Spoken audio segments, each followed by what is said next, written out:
अस्सलाम वालेकुम YouTube family, कैसे हैं आप सब लोग। आई एम श्योर आप सब बिल्कुल ठीक होंगे, मैं भी बिल्कुल ठीक हूँ। अच्छा जी, आज हमारे किचन में बन रही है कलेजी। कलेजी बनाने के लिए सबसे पहले हमने कलेजी लिया और उसके ऊपर जो है मैं बेसन डाल रही हूँ।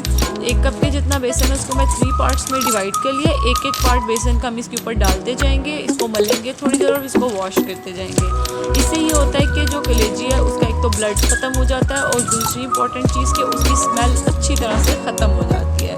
ये एक टिप है जिसको आप ट्राई करिएगा और फिर मुझे बताइएगा कि आपने भी वही मैजिक देखा है जो मैंने देखा है कि स्मेल बिल्कुल नहीं रहेगी। ठीक है। अच्छा, यहाँ पर जो है मेरे पास बाकी के सारे इंग्रेडिएंट्स हैं, प्याज, टमाटर, अदरक, लहसुन और सारे के सारे मसाले यहाँ पर मौजूद हैं। रेसिपी कार्ड पे इनकी डिटेल भी लिखी हुई है। ठीक है। सबसे पहले मैंने 1 से 1.5 गिलास के जितना पानी लिया है और उसके अंदर मैंने ये सारे के सारे प्याज, टमाटर, अदरक, लहसुन का पेस्ट शामिल किया, सारे के सारे मसाले शामिल कर दिए और हम इसको पकने के लिए रख देंगे। जब इस तरह से बॉयल होने लगेगा पानी तो हम इसके अंदर शामिल कर देंगे कलेजी और अब हम इसको चलें जी पकने के लिए छोड़ देंगे। ठीक है। 15 से 20 मिनट लगेंगे और इसका पानी खुश्क हो जाएगा। हमने इसका पानी खुश्क करना है, तब तक प्याज टमाटर जो है वो भी गल चुके होंगे, कलेजी भी हमारी सॉफ्ट हो चुकी होगी। तो चलिए जी पानी खुश्क करते हैं।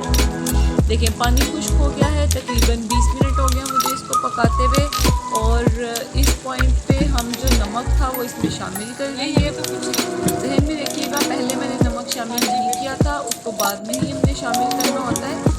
इससे ये होता है कि आपकी कलेजी जो है वो नरम बनती है, सख्त नहीं होती। अगर आप पहले नमक डालेंगे तो वो बहुत सख्त हो जाएगी और फिर बाद में आपको उसको गलाने में बहुत वक्त लगेगा। अच्छा, साथ ही साथ मैंने जो है इसके अंदर ऑयल शामिल कर दिया और अब मैं इसको अच्छी तरह से भून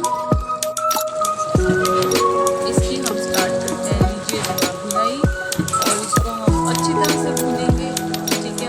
और इसका कलर जो है वो थोड़ा सा और चेंज हो जाएगा। और देखिए जी फटाफट इंस्टेंट सी कलेजी है और मज़ेदार बनती है, इसको ट्राई कीजिएगा। बहुत ही आसान सी रेसिपी है। ठीक है। ईद पे हमने बहुत सारी चीज़ें कुक करनी होती हैं, ऑलरेडी हमारे जो मेन्यू होता है उसकी इतनी बड़ी लिस्ट होती है, तो ये सबसे आसान चीज़ है कि आप इस रेसिपी को कलेजी बनाने के लिए फॉलो करें ताकि आप टाइम भी सेव कर सकें।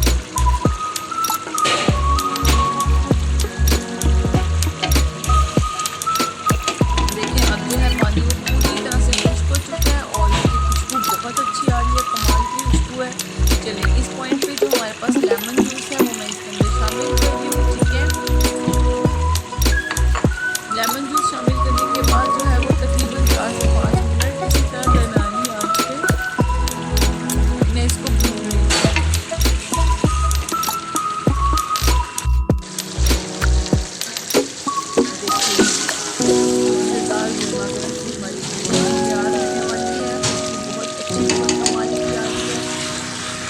चलिए जी अब मैं इसको कर लेती हूँ डिश आउट। देखिए पानी खुश्क हो गया और ये भून चुकी है और देखिए जनाब हमने कर लिया हमारी कलेजी को डिश आउट और देखिए झटपट आपकी इंस्टेंट सी मटन कलेजी तैयार है। इसको ट्राई ज़रूर कीजिएगा और जिसने चैनल अभी तक सब्सक्राइब नहीं किया है चैनल को सब्सक्राइब करें, मेरी वीडियोस को देखें और शेयर करें। ठीक है।